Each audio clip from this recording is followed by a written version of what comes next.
ഇരുവഴിഞ്ഞിപ്പുഴയോട് കഥയും കിന്നാരവും പറഞ്ഞ് പാട്ടിൻ്റെ താളത്തിൽ നൃത്തച്ചുവടുകൾ വച്ചും വിദ്യാർത്ഥികളുടെ കഥയോരം ശില്പശാലയ്ക്ക് വർണ്ണാഭമായ സമാപനം.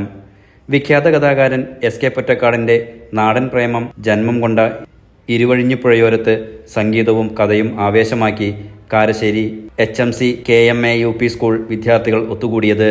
കഥകൾ പറഞ്ഞും പാട്ടുപാടിയും അഭിനയിച്ചും നൃത്തം ചെയ്തും ശാന്തമായ പുഴയോരം അക്ഷരാർത്ഥത്തിൽ ജീവസുറ്റതാക്കി. ഇളം കാറ്റേറ്റ് കുഞ്ഞു മനസ്സുകളിൽ കവിതയ്ക്കും കവിതകൾക്കും കുട്ടിക്കഥകൾക്കും ജന്മം നൽകി.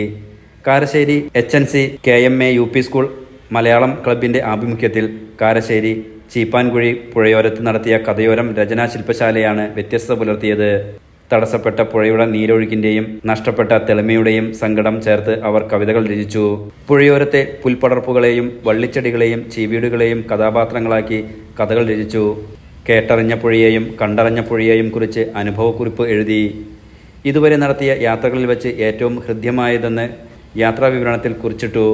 കൊടുംവേനലിൽ പുഴയോരത്ത് തണലൊരുക്കിയ മുളം കാടുകളുടെ ചിത്രങ്ങളാണ് ചിലർ വരച്ചതെങ്കിൽ വേലിയേറ്റത്തിൽ മുങ്ങാനിരിക്കുന്ന പുഴയ്ക്ക് നടുവിലെ പാറക്കൂട്ടങ്ങളാണ് ചിലർക്ക് ഇഷ്ടമായത്. കുട്ടികളുടെ സർഗവാസനകൾ വളർത്തിയെടുക്കുന്നതിനായി നടത്തിയ ശില്പശാലയുടെ ഉദ്ഘാടനം PTA പ്രസിഡന്റ് VP ഷിഹാബ് നിർവഹിച്ചു. BRC ട്രെയിനർ ഷാഹിദ് KC ശില്പശാലയ്ക്ക് നേതൃത്വം നൽകി. കുട്ടികളുടെ രചനകൾ കോർത്തിണക്കിയ കഥയോരം രചനാ പതിപ്പ് head master NA Abdul Salam ഏറ്റുവാങ്ങി.